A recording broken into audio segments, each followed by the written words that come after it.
Hello everybody, welcome to our channel Law and Knowledge. I would like to request all of you to please like, share and subscribe our channel. Even you guys could follow us on Instagram whose link is given in the description box. As you all know कि हमारे MP accommodation control act 1961 की जो lecture series थी वो over हो चुकी है, लेकिन आज के इस वीडियो में हम लोग बात करेंगे कि इस पूरे एक्ट में से एक्ट है हमारा 51 सेक्शंस का, लेकिन इन 51 सेक्शंस में से कौन कौन से इम्पॉर्टेंट सेक्शंस हैं जो हमारे एग्ज़ाम में मोस्ट प्रोबेबली आ सकते हैं। तो आज हम वो वाले सारे सेक्शंस को डिस्कस करने वाले हैं। So let us start our important sections of MP accommodation control act 1961। So our first important section is section 1, जो हमें बताता है कि इसका शॉर्ट टाइटल क्या है, ये कहाँ तक एक्सटेंट में फॉलो होता है और इसका कमेंसमेंट कब हुआ था। तो इसका नाम है MP अकोमोडेशन कंट्रोल एक्ट 1961। ये पूरे MP पे लागू होता है और इसका कमेंसमेंट हुआ था 30 दिसंबर 1961 में। अब बात करते हैं हमारे सेकेंड इंपॉर्टेंट सेक्शन की, वो है section 2 only, because it consist of definitions. और आप लोगों को पता है डेफिनेशंस तो पक्का से आती ही आती हैं। तो सेक्शन 2A में है अकोमोडेशन, B है लैंडलॉर्ड, C है लॉफुल इंक्रीज, D है लीज, E है member of the family, F है rent control authority, G repealed act, H standard rent, I tenant. अब इनमें से भी सबसे ज़्यादा इंपॉर्टेंट हम स्पेसिफिकली बता नहीं सकते हैं, but as per the previous papers accommodation 2A, 2B, 2H, 2I, these four definitions are very important. Okay, moving further to our section 3, which says act not to apply to certain accommodations. ये act कहाँ कहाँ कुछ accommodations पे लागू नहीं होता है। तो गवर्नमेंट प्रॉपर्टी पे लागू नहीं होता है, और जो लोकल अथॉरिटी की प्रॉपर्टीज रहती है जो नॉन रेसिडेंशियल पर्पसेस के लिए यूज होती है उन पे लागू नहीं होता है। सो चैप्टर 1 में ये तीनों ही हमारे सेक्शंस इंपॉर्टेंट है। अब बात करते हैं हमारे चैप्टर 2 की, जो है प्रोविजंस रिगार्डिंग रेंट। ये हमारा चैप्टर है 4 से लेकर 11 तक। इसमें भी कुछ सेक्शंस इंपॉर्टेंट है, सो let us discuss that. Section 4, provisions of the chapter not to apply to certain accommodation for specified period। कुछ टाइम तक जो चैप्टर 2 के प्रोविजंस है वो कुछ अकोमोडेशन पे नहीं अप्लाई होते। जैसे जब आपका कंस्ट्रक्शन हुआ है तो उसके जब से आपने रजिस्टर करवाया है तब से 5 साल तक आपके जो ये प्रोविजंस है चैप्टर 2 के वो आपकी अकोमोडेशन पे अप्लाई नहीं होंगे। ठीक है, फिर हम सेक्शन 6 की बात करते हैं, जो है unlawful charges not to be claimed और रिसीव्ड। अब इस सेक्शन में ये बताया गया कि हम लोग ना एक्स्ट्रा चीज़ें नहीं पे करेंगे, जो हमारा स्टैंडर्ड रेंट फिक्स हुआ है हम उतना ही पे करेंगे। ठीक है, और ना तो लैंडलॉर्ड एक टेनेंट से क्लेम कर सकता है कि आप स्टैंडर्ड रेंट से एक्स्ट्रा कुछ चार्जेस पे करिए। ठीक है, अब ये स्टैंडर्ड रेंट कहाँ है, तो अब जो हमारा दूसरा सेक्शन इंपॉर्टेंट है सेक्शन 7, वो है स्टैंडर्ड रेंट ओनली। अब स्टैंडर्ड रेंट क्या होता है, एक पर्टिकुलर अमाउंट रहता है जिसको लैंडलॉर्ड और टेनेंट दोनों के हिसाब से फिक्स करती है हमारी रेंट कंट्रोल अथॉरिटी। ना तो वो बहुत ज़्यादा होता है ना तो वो बहुत कम होता है। ठीक है, फिर हम बात करते हैं सेक्शन 8 की, जो है lawful increase of standard rent in certain cases and recovery of other charges. इसमें भी ये बहुत सिंपल सा बोला गया कि अगर आपको स्टैंडर्ड रेंट को इंक्रीज करना है तो आपको सबसे पहले रेंट कंट्रोल अथॉरिटी की परमिशन लगेगी, उनसे अप्रूवल लेना पड़ेगा। और कुछ ऐसे खर्चे भी होते हैं, एक्स्ट्रा खर्चे, जिनमें आप एक्स्ट्रा मतलब स्टैंडर्ड रेंट बढ़ा सकते हैं, जिनकी वजह से लाइक आप अपने घर की जो वैल्यू है उसको इंक्रीज कर रहे हो। जैसे आपको कोई इम्प्रूवमेंट कराना है, चेंज करवाना है, एडिशन करवाना है, जो चीज़ नेसेसरी है और यूजफुल है, तो उन चीज़ों के लिए भी आप इंक्रीज कर सकते हो मैक्स टू मैक्स 10% रेंट। ठीक है, and to know more detail about this section you should go and watch the MP accommodation control act lecture series. Moving further to our next important section, that is section 9, notice of increase of rent। अब देखो, हम जब भी rent एक landlord increase करता है तो उसको डेफिनेटली अपने टेनेंट को एक नोटिस देना ही देना पड़ता है तभी, और वो भी नोटिस जब आप 30 दिन पहले आपको देना पड़ता है कि हम जो रेंट इंक्रीज कर रहे हैं। ठीक है, अब बात करते हैं हमारे सेक्शन 10 की, जो है rent controlling authority to fix standard rent. अब रेंट कंट्रोल अथॉरिटी भी क्वेश्चन आता है ना कि रेंट कंट्रोल अथॉरिटी क्या सोचकर रेंट को फिक्स करती है, तो कुछ चीज़ें हैं जिनको वो ध्यान में रखती है और फिर एक स्टैंडर्ड रेंट को फिक्स करा जाता है, जैसे कंडीशन, लोकेलिटी, एमिनिटीज, सिचुएशन और सिमिलर अकोमोडेशंस के क्या क्या रेट्स चल रहे हैं। ठीक है, अब बात करते हैं सेक्शन 11 की, फिक्सेशन ऑफ इंटरीम रेंट। इसमें ये बोला जाता है कि जब तक हम एक स्टैंडर्ड रेंट फिक्स नहीं करते हैं तब तक एक नॉमिनल सा अमाउंट फिक्स किया जाता है और उसी को इंटरीम रेंट बोला जाता है, कि जब तक स्टैंडर्ड रेंट आपका फिक्स नहीं हो जाता तब तक आप लैंडलॉर्ड को ये वाला अमाउंट पे करेगा टेनेंट। ठीक है, नेक्स्ट अब बात करते हैं हमारे चैप्टर 3 की, जो हमें बोलता है control of eviction of tenants. जो चैप्टर है ये चलता है 11A से लेकर 23 तक। अब बात करते हैं इस चैप्टर के इंपॉर्टेंट सेक्शंस की। Section 12, restriction on eviction of tenants. अब ये वाला जो सेक्शन है वो ये बताता है कि कुछ सर्टेन ग्राउंड्स हैं, अगर उसने ये सारी चीज़ें करी है तो आप निकाल सकते हो, अदरवाइज आप नहीं निकाल सकते। जैसे उसने रेंट पे नहीं करा है, कुछ हार्म कर दिया है प्रॉपर्टी को, और फिर उसके बाद वो पे भी नहीं कर रहा है, रिकवर ही नहीं कर रहा है उसको जो डिस्ट्रॉय करा है उसने, तो ऐसे सर्टेन ग्राउंड्स दिए गए हैं सेक्शंस में। Moving further to our section 13, when tenant can get benefit of protection against eviction. कब एक टेनेंट को प्रोटेक्शन मिलता है कि उसको नहीं निकाला जाएगा? जब वो 1 महीने के अंदर जो उसका अरियर ऑफ रेंट था, जो उसने जितना उसने नहीं पे करा था उतना वो जाकर पे कर ले कोर्ट को। उसके बाद कोई भी जो डिस्प्यूट आया है रेंट से रिलेटेड वो जाके फिक्स कर ले। ठीक है, या फिर जो भी नुकसान हुआ है उस प्रॉपर्टी को वापस से उसी ओरिजिनल फॉर्म में लेकर आ जाए, या फिर उसकी जगह वो कॉम्पनसेशन पे कर दे, तो इन सर्टेन ग्राउंड्स पे भी उसको प्रोटेक्शन मिलेगा। ठीक है, फिर बात करते हैं हम सेक्शन 14 की, रेस्ट्रिक्शन ऑन सब लेटिंग।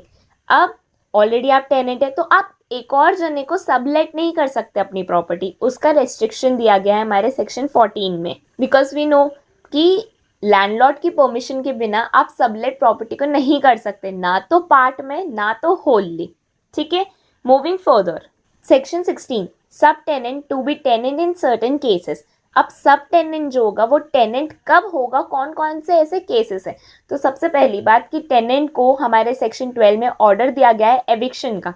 ठीक है, और टेनेंट को दिया गया है, और प्रॉपर्टी जो थी वो ऑलरेडी सब टेनेंट के पास थी और प्रॉपर फॉर्मेलिटीज के साथ लैंडलॉर्ड की परमिशन के साथ सबलेट करी गई थी। ठीक है, तो जो वो सब टेनेंट था वो अब एविक्शन ऑफ द टेनेंट के बाद जो सब टेनेंट है वो टेनेंट की पोजीशन में आ जाता है, और इसीलिए सब टेनेंट को इस केस में टेनेंट माना जाता है। ठीक है, अब बात करते हैं हमारे सेक्शन 20 की, जो है special provision for recovery of possession in certain cases. कब हम पोजेशन को रिकवर कर सकते हैं, कौन से ऐसे स्पेशल प्रोविजंस हैं उसके। तो ये कब यूज़ होता है कि जो हमारा जो लैंडलॉर्ड है वो किसी कंपनी में या फिर कोई सी कॉर्पोरेट में या फिर किसी local authority, in short in public institution वो काम करता है, और उसकी जो अकोमोडेशन है वो किसी एम्प्लॉयमेंट के लिए उसको चाहिए, तो उस केस में हम लोग हमारा जो पोजेशन है उसको रिकवर करवा सकते हैं, हम हमारे घर को वापस मांग सकते हैं। ठीक है, अब बात करते हैं हमारे नेक्स्ट चैप्टर की, जो है chapter 3A, eviction of tenants on ground of bona fide requirement. ये चलता है 23A से लेकर 23J तक। अब इसमें सिर्फ 4 सेक्शंस इंपॉर्टेंट है, वो है 23A, so let us start with it. तो section 23A says special provisions for eviction of tenant on ground of bona fide requirement. अब अगर हमें किसी अच्छी इंटेंशंस में अपना घर वापस चाहिए तो हम टेनेंट को निकाल सकते हैं और वो घर वापस ले सकते हैं। जैसे सबसे पहले तो आपको एक एप्लीकेशन सबमिट करनी पड़ेगी। ठीक है, इस जो रूल 14 और 15 के हिसाब से होगी। लाइक आपको आपका जो घर है वो चाहिए किसी रेसिडेंशियल पर्पस के लिए, खुद के लिए, या कि किसी फैमिली मेम्बर के लिए, या फिर आपकी अनमैरिड डॉटर के लिए चाहिए या सन के लिए चाहिए, कि दे नीड, और सेम प्रॉपर्टी अगर अवेलेबल नहीं है उस एरिया में तो आप अपने घर को वापस ले सकते हो। और भी सर्टेन कंडीशंस हैं which we have discussed in the previous videos. Next section आता है 23B, rent controlling authority to issue summons in relation to every application under section 23A। देखो इसमें क्या होगा, रेंट कंट्रोल अथॉरिटी के पास हम लैंडलॉर्ड एक एप्लीकेशन लेके जाएगा कि हमें घर खाली करवाना है 23A के रीजंस के साथ, तो ऑब्वियसली एक समन इशू होगा किसको, टेनेंट को। ठीक है, हर उस एप्लीकेशन के लिए जो 23A में आई है। ठीक है, अब बात करते हैं हमारे 23G की, तो वो है recovery of possession for occupation and re entry. इस सेक्शन में ये बताया गया है कि जो एविक्शन ऑफ टेनेंट की जो एप्लीकेशन लगी थी 23A में, तो landlord shall not be entitled to obtain possession before the expiry of a period of 2 months from the date of order. Date of order से 2 महीने तक आपको घर नहीं मिलेगा, क्योंकि आपको टेनेंट को भी टाइम देना पड़ेगा। ठीक है, अब बात करते हैं 23J की, definition of landlord for the purposes of chapter 3A। इसमें लैंडलॉर्ड की डेफिनेशन क्या होगी और लैंडलॉर्ड कौन कौन होगा, तो ऑब्वियसली वो रिटायर्ड गवर्नमेंट सर्वेंट हो सकता है, कोई भी पब्लिक कॉर्पोरेशन में काम करने वाला हो सकता है, सेंट्रल गवर्नमेंट और स्टेट गवर्नमेंट का वर्कर हो सकता है, और विडो हो सकती है, डिवोर्स्ड हो सकती है, फिजिकल हैंडीकेप पर्सन हो सकते हैं। ठीक है, are we clear about it? So moving further to our next chapter, which is chapter 4, deposit of rent, 24 to 27. section 24 says receipt to be given for rent paid. अब देखो, अगर tenant ने आपको रेंट पे कर दिया है और अगर आपके बीच में कॉन्ट्रैक्ट हुआ है कि इस पर्टिकुलर डे को पे करना है, और अगर कोई कॉन्ट्रैक्ट नहीं हुआ है, तो टेनेंट को हर महीने की 15 तारीख को जाकर लैंडलॉर्ड को पे करना है रेंट। और जब आप रेंट पे करोगे तो लैंडलॉर्ड या फिर लैंडलॉर्ड का कोई भी एजेंट है तो उसकी ड्यूटी है कि वो आपको एक रिसीप्ट देगा, और अगर वो आपको रिसीप्ट ना दे तो एक टेनेंट के पास अधिकार है कि वो आ सकता है रेंट कंट्रोल अथॉरिटी को और कंप्लेन कर सकता है। ठीक है, अब बात करते हैं हमारे सेक्शन 25 की, deposit of rent by tenant. अब देखो, इस सेक्शन में क्या होता है कि जो लैंडलॉर्ड है वो रेंट लेने से मना कर रहा है या निगलेक्ट कर रहा है, तो टेनेंट क्या कर सकता है, टेनेंट कोर्ट में 21 दिन बाद अपना जो रेंट है वो कोर्ट को जाके जमा कर सकता है। ठीक है, और फिर कोर्ट की रिस्पॉन्सिबिलिटी है कि वो लैंडलॉर्ड को देता है। ठीक है, अब बात करते हैं हमारे नेक्स्ट चैप्टर की, जो है हमारा chapter 5, appointment of rent controlling authorities, there powers, functions and appeal. ये चलता है 28 से लेकर 36 तक। Section 28 says appointment of rent controlling authority. अब रेंट कंट्रोल अथॉरिटी हम कब से सुन रहे हैं, लेकिन उसके अंदर होता कौन है, तो इसके जो ऑफिसर्स होते हैं वो कलेक्टर अपॉइंट करता है with the prior permission of state government, और जो भी इंसान को वो अपॉइंट कर रहा है वो डेप्यूटी कलेक्टर की पोजीशन से नीचे का नहीं होना चाहिए, उस रैंक का होना चाहिए। ठीक है, अब बात करते हैं कि उनकी पावर्स क्या होती है, तो सेक्शन 29 हमें यही बताता है कि powers of rent controlling authorities. ये सेक्शन बहुत ही इंटरेस्टिंग है, बिकॉज जो सारी पावर्स एक सिविल कोर्ट की होती है वही सारी एक रेंट कंट्रोलिंग अथॉरिटी की भी होती है, जैसे समन इशू करना, इन्फोर्स करना पर्सन की अटेंडेंस के लिए, डिस्कवरी और production of documents, issuing commission for examination of witness etcetera. ठीक है, moving further to our next section which is 31, appeal to district जज और एडिशनल डिस्ट्रिक्ट जज। अब या तो टेनेंट या तो लैंडलॉर्ड जिसको भी प्रॉब्लम होगी वो अपील कर सकता है डीजे या फिर एडीजे को, और ये याद रखना पड़ेगा कि 30 दिन के अंदर अंदर आना होगा, and if you can not come so you must have a reasonable reason behind it. ठीक है, फिर बात करते हैं हमारे सेक्शन 32 की, जो बोलता है सेकेंड अपील।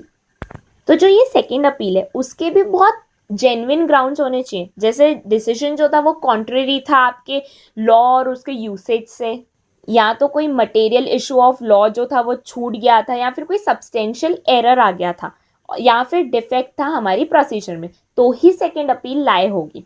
ठीक है, नेक्स्ट सेक्शन आता है 35, rent controlling authority to exercise powers of civil court for execution of other orders. अब देखो, जैसे सिविल कोर्ट में जैसे डिक्री का एग्जीक्यूशन कराया जाता है, वैसे ही जो आरसीए ने अपील और रिवीजन में ऑर्डर पास किए हैं ना, तो उनको भी उसी वे में एग्जीक्यूट कराया जाएगा जैसे डिक्री को सिविल कोर्ट में करवाया जाता है।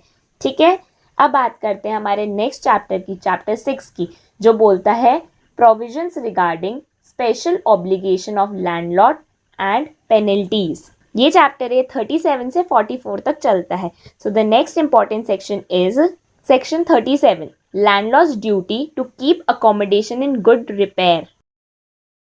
तो देखो, जैसे टेनेंट की रिस्पॉन्सिबिलिटी होती है कि वो लैंडलॉर्ड के घर को अपना घर समझ के अच्छे से रखे, तो ऐसे ही लैंडलॉर्ड की भी ड्यूटी रहती है कि अगर वो टेनेंट को घर दे रहा है तो वो अच्छी कंडीशंस में रखे, एटलीस्ट उसमें नेसेसरी की जो चीज़ें हैं वो ढंग से हो, जैसे पंखा टूटा फूटा नहीं होना चाहिए, वॉशरूम का एरिया टूटा फूटा ओपन नहीं होना चाहिए। So you need to be aware about the safety and hygiene of the tenant also, तो वैसा ही प्रॉपर आपको घर रखना चाहिए। ठीक है, फिर बात करते हैं सेक्शन 43 की, जो हमें पेनल्टीज के बारे में बताता है।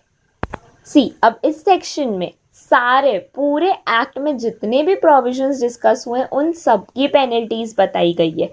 जैसे सेक्शन 7 में जो हमने एक्सेस रेंट लिया स्टैंडर्ड रेंट से ज़्यादा, तो हमें क्या पनिशमेंट मिल सकती है एक लैंडलॉर्ड को, तो सिंपल इम्प्रिजनमेंट मिल सकता है 3 मंथ के लिए, या फिर फाइन लग सकता है 1000 रुपये का, या फिर दोनों लग सकता है। फिर बात करते हैं दूसरी पनिशमेंट, जो हमारे सेक्शन 6 में हम लोग प्रीमियम ले रहे थे, एक्स्ट्रा मनी ले रहे थे, तो उसमें भी जो आपका सिंपल इम्प्रिजनमेंट है वो 6 महीने तक हो सकता है, 5000 का जुर्माना लग सकता है, और हो सकता है कि दोनों लग जाए।